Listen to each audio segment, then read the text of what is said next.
وطن مانگے تو خون دینے چلے آتے ہیں، پاک دھرتی تیری عظمت کی۔ ریاست کی حفاظت کے لیے ہمارے دین میں، قرآن حدیث میں جہاد فی سبیل اللہ ہے۔ ہمارے دین میں ایک اصطلاح ہے جس کا تعلق ریاست کے ساتھ ہے کہ ریاست کی جب بھی بات ہوگی، کوئی ایمرجنسی ہوگی، کوئی جنگ ہوگی، کوئی اس قسم کی ضرورت ہوگی تو ہم اس پہ اکٹھے ہو جائیں گے۔ ہم اپنی ریاست کی بات کو دھیان سے سنیں گے اور اس پہ عمل کریں گے کہ اگر جو فیصلہ ہے وہ ہمارے مزاج کے مطابق ہوگا، خوشگوار حالات ہوں گے تو بھی ہم وفادار رہیں گے، اور اگر ہمارے مزاج کے مطابق نہ ہو، ناخوشگوار فیصلے ہوں گے تو بھی وفادار رہیں گے۔ تو اس بات کو آپ خاص طور پہ کہ ہمارا آئین بھی یہ کہتا ہے کہ ہم غیر مشروط طور پہ ریاست سے وفادار رہیں گے، لیکن ریاست سے بغاوت کرنے کی اجازت نہیں۔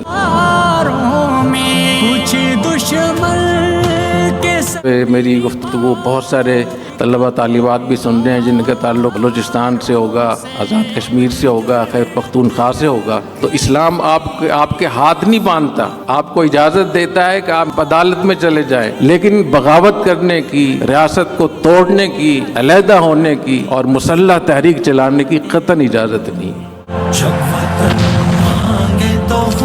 اگر یہود و ہنود مل کر بلوچستان میں شورش برپا کر رہے ہیں اور اب اتنے شواہد سامنے آ چکے ہیں کہ پیسہ بھی وہاں سے آ رہا ہے، اسلحہ بھی وہاں سے آ رہا ہے، اور ہمارے پڑوسی جو ممالک ہیں، قریبی پڑوسی ممالک، خاص طور پہ افغانستان، وہاں بڑے پیمانے پر ان کو سپورٹ مل رہی ہے، ان کے وہاں ٹریننگ سینٹر ہیں، وہاں ان کو سہولتیں ملتی ہیں، وہاں ان کو پیسے ملتے ہیں، اور جو ان کے لیڈر ہیں ان لیڈروں کو الگ سے پیسہ ملتا ہے۔ یہ جو ابھی خیبر پختونخوا میں اور مختلف جگہوں میں جو شورش ہو رہی ہے شریعت کے نام پہ، جہاد کے نام پہ، کہ حکومت کے ذمے ہے اسلام نافذ کرے، امن قائم کریں، لوگوں کو انصاف فراہم کریں، لیکن اگر حکومت انصاف فراہم نہیں کر رہی تو آپ حق بات کریں لیکن ہتھیار اٹھانے کی پھر بھی اجازت نہیں ہے۔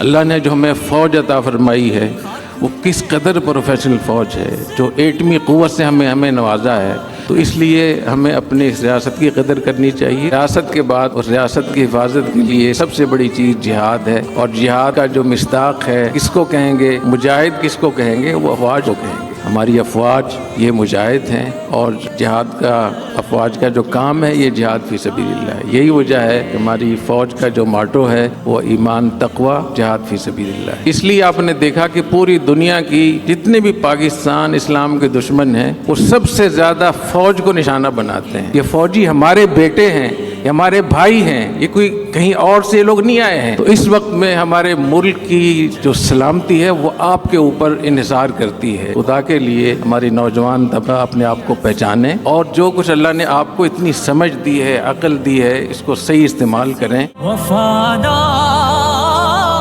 بنیان و مرصوص، اس میں سب راز چھپا ہوا ہے، اور جو ہمارا پڑوسی تھا وہ آج کہاں منہ چھپاتا پھر رہا ہے۔ اس کے لیے یہی ہے کہ آپ حق کے لیے کھڑے ہو جائیں، حق کا دفاع کریں، حق کے لیے لڑیں۔ مرگہ حق میں یہی ہوا نا، اور یہ سب کام جب ہوگا جب کہ آپ بنیان و مرصوص ہوں گے۔